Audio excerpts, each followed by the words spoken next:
All right. Good morning. Good afternoon, everyone.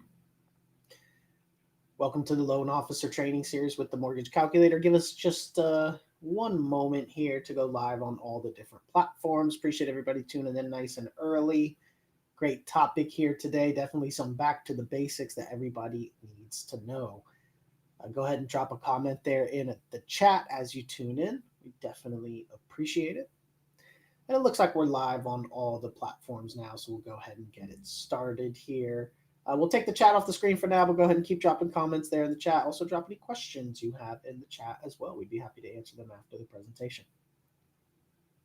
So welcome everyone. My name is Kyle Hershey. I'm the COO of the Mortgage Calculator, joined here by our president Nick Hershey and our CSO Jose Gonzalez. We are a lender that specializes in non-QM loans, and what we do every Tuesday, Wednesday, and Thursday at 12 p.m. Eastern is our loan officer training series. We do a deep dive into a different loan officer training topic, and today's topic is going to be some back to the basics of how to calculate debt to income ratios. Very important for every loan officer to know.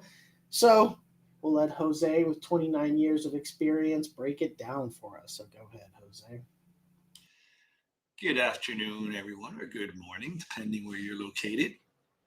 Today, it's a little bit back to the basics, right? How to calculate debt to income ratios. But what we're going to be talking about here is not really the specific equations, but the components, right? I mean, anybody can plug numbers into an equation, but the important thing is what are the numbers that you plug in, right? And which ones are included, which ones are excluded, what do we mean by contingent liabilities, all these factors. That is really the really important issues to consider, right? Because the actual calculation is pretty simple, right? You just get the expenses and income, divide, and you're going to get a proportion of the borrower's income that is being applied to, being used to pay those debts. That's really what debt to income means. So let's go right into it, break it down for you so that you all know exactly the numbers to use. So debt DTI, also known as debt to income, is calculated by dividing the debt service by the monthly income, right? Now, what we mean by debt service is going to depend on which ratio you're actually trying to calculate, right? We have the front end ratio, that's also known as the housing expense ratio, that calculates the proportion of a borrower's personal monthly income that goes towards the total housing expense. Then we have the total debt ratio, which is a proportion of a borrower's personal monthly income that goes towards the total housing expense, PITI, and association fee. I'm going to get that into the next slide, plus other debt service. So total debt ratio includes your housing expense plus the other debt service that is applicable to be included and not excluded, right? The excluded items obviously are not included. DTI is a key factor in the risk assessment for mortgage approval when borrower income is being considered. Please note that I do make a mention there. We're talking about borrower's personal monthly income. Now, what do we mean by that? We mean whatever income transfers from their business tax returns and any other place where they're gathering income. It all goes either to a tax return or to a W-2 and pay stubs, whatever is the borrower income type that you have, a profit and loss report that eventually goes to the borrower personal income, bank statements that eventually go to the borrower personal income. All roads, when using DTI, eventually end with the borrower's personal income, which is then used as one of the components to calculate the debt to income, right? You have a debt component and then you have the income component. So it's very important to note we're talking about the borrower's personal income. Obviously, DSCR loans do not consider DTI as they utilize property rental income rather than borrower personal income, which is why DSCR loans are a great workaround for when you have DTI issues on investment properties. Like I was mentioning, as DTI being a key factor in risk assessment, if the DTI is higher, that will affect loan terms, right? Like the rate, for the cost of the rate, you see it all the time. Or the borrower just may not qualify. If the non-QM says a maximum 45 DTI, there's no automated underwriting on that. That's it. That's a hard stop. So do be aware how incorrectly calculating DTI could result in unwanted issues needlessly. So what are the components of DTI? Well, we did mention always use borrower's personal income. Do not use non-debt expenses in calculating DTI, like auto insurance and cell phone bills. Right? We're only talking about debt service here. But if you have a W-2 borrower, that doesn't matter if they're self-employed, if they're hourly, if they're salaried. If they receive a W-2 and they get deductions on their pay stubs, you will use their gross income. Now, if it is a self-employed borrower, you will use their net personal income that they report on the 1040, right? You'll do your income calculations, actually, is really what you'll do.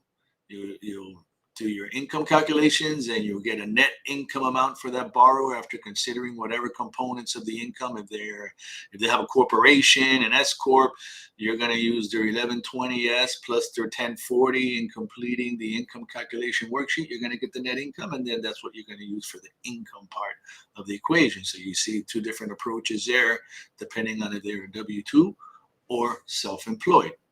Now, the components that are included in the housing expense ratio, you're looking at principal, interest, tax, insurance, and as applicable, mortgage insurance and homeowners association fee. All of those make up the housing expense ratio, or otherwise also known as the front end ratio.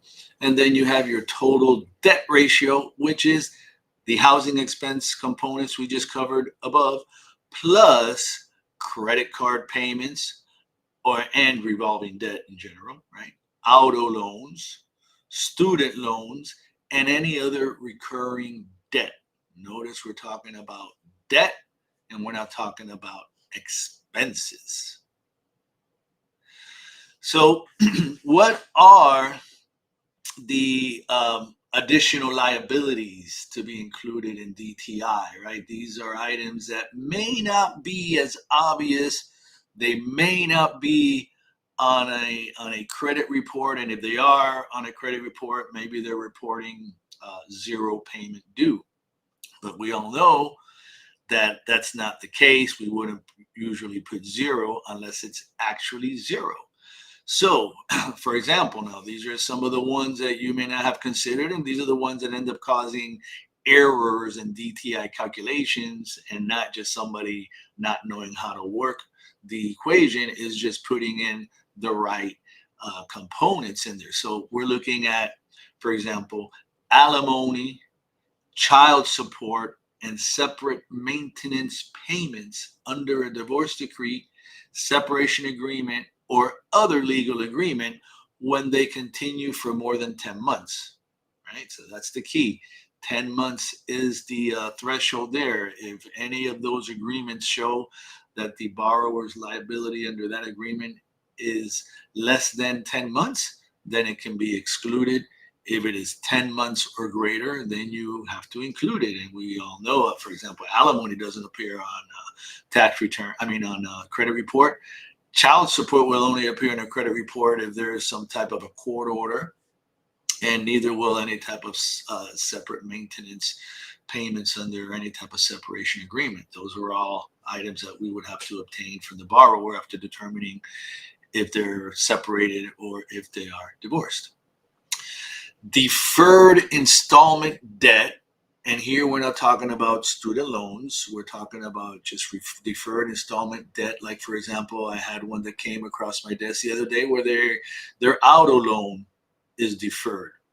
Right? So this requires copies of the payment letter, meaning, if there's either the normal statement, what they would be paying, or if there's any kind of a payment letter that can be obtained from the loan servicer to determine a current payment amount, what it would be if once they're out of forbearance, or an actual copy of the forbearance agreement that may state what the payment would be when they get out of forbearance. So all of these things are necessary, not all, but one of these components are necessary in order to be able to determine what the payment would be should the borrower be making the payments, because you have to include that liability that's not being paid in the DTI calculations.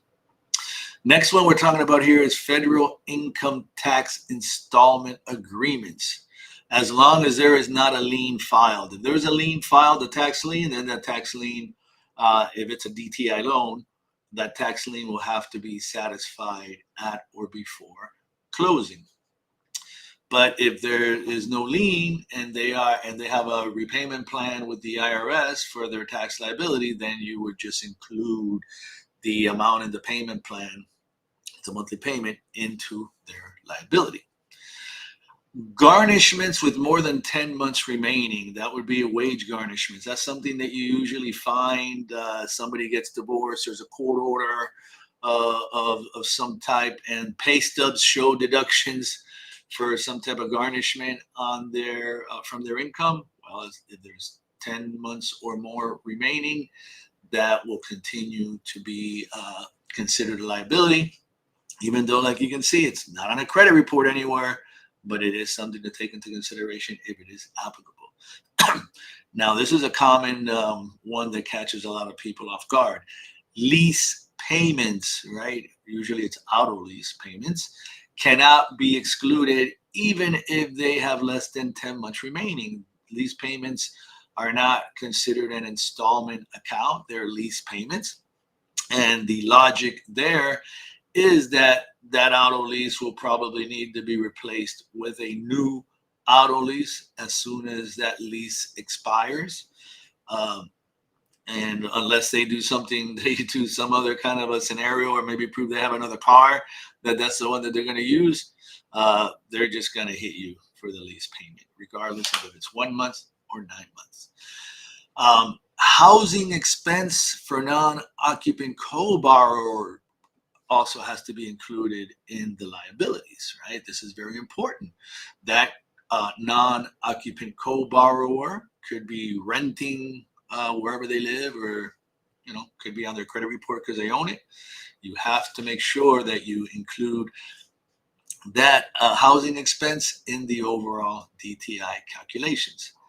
And then I alluded to deferred student loans.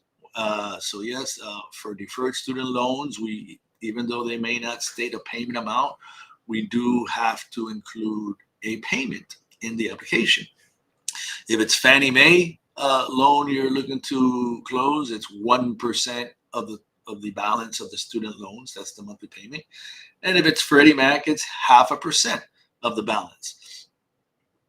Now, this is not applicable. Neither of these two are applicable if the borrower is actually on an income-based repayment plan, and you have a letter from the loan servicer stating that they are on an income-based repayment plan and stating the amount of the payment. If it's zero based on an income-based repayment plan, then it's zero.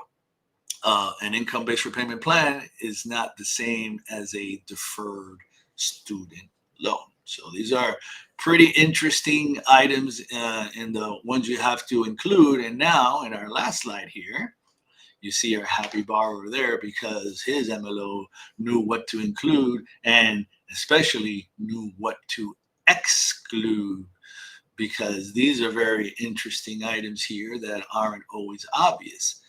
First one, which is related to somebody who may have gone through a divorce. This is a common one. When there is a court-ordered assignment of debt. That would be, for example, the divorce decree says that Mr. Smith is the one that's going to stay with the property and be responsible for the property because he's buying out the soon-to-be Mrs. Smith's interest in the property.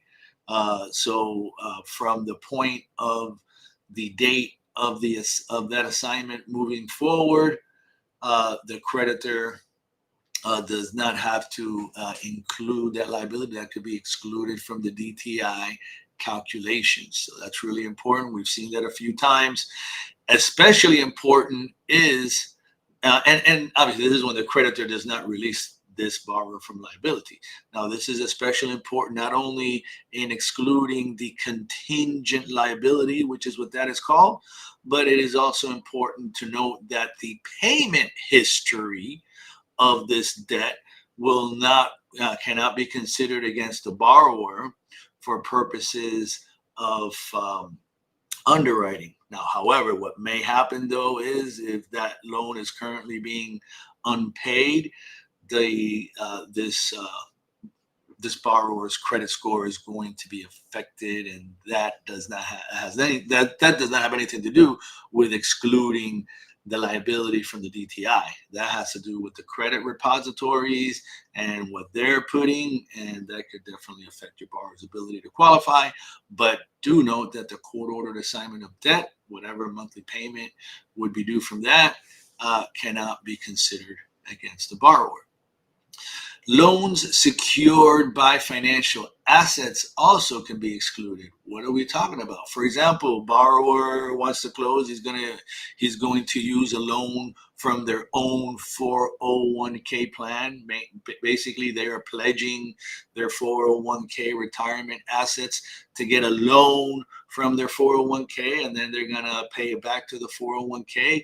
Any way you look at it, that's a secured loan. Or maybe they have some stocks out there and they're pledging the stocks to get a loan. That's a secured loan. Both of those options would be secured by financial assets. So you do not have to include the monthly debt service for that 401k loan. Open 30-day charge accounts, the most common one being American Express. These can be excluded. The monthly payment can be excluded, but please do note that a reserve requirement may be needed to offset the balance. That's going to depend on if it's an overlay from that investor or not. What do I mean by that? Okay, current balance on the American Express shows $9,000. Okay, and then it shows a payment of $9,000 due. Okay, you can exclude that as long as if they were to put this overlay, and I just had this requested on a loan, on a HELOC that we are processing, where they said, sure, we can exclude that as long as the borrower has enough assets to cover should it need to be paid.